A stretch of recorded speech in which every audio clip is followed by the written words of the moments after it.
तुम्हाला माहीत आहे का, बीरभूममध्येच फुलारा देवी, महिषासुरमर्दिनी, कालीघाट शक्तिपीठानंतर आजचे आपले शक्तिपीठ आहे कंकालीतला शक्तिपीठ.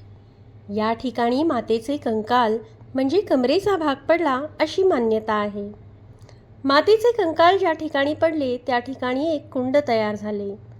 हे कुंड मंदिराच्या आवारातच आहे.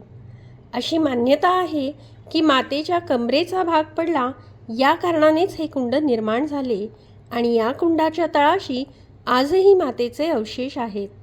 म्हणूनच असे म्हणले जाते की इथले कुंडाचे पाणी कधीच अटत नाही.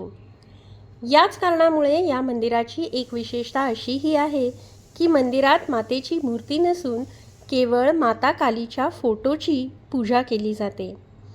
इथे मातेची पूजा कंकालेश्वरी किंवा देवगर्भा म्हणून केली जाते, तर शिवांची पूजा रुरुभैरव म्हणून केली जाते. या स्थानाचा अजून एक विशेषता म्हणजे येथील गाजन उत्सव.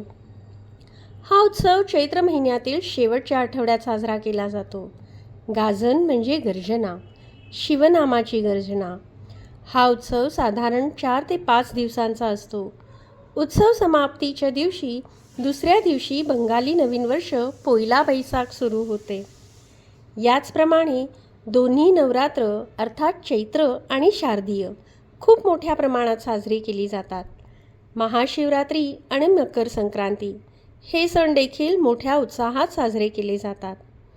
रेल्वेने बोलपूर शांतिनिकेतन हे सर्वात जवळचे स्टेशन आहे. इथूनच रिक्षा किंवा टॅक्सीनेही या शक्तिपीठापर्यंत पोहोचता येते. ही माहिती आपल्याला कशी वाटली हे आम्हाला नक्की कमेंट्समध्ये सांगा. पुढील शक्तिपीठांच्या माहितीसाठी चॅनलला सबस्क्राईब करा आणि व्हिडिओ आवडला असल्यास लाईक आणि शेअर जरूर करा. जय मा कंकालेश्वरी.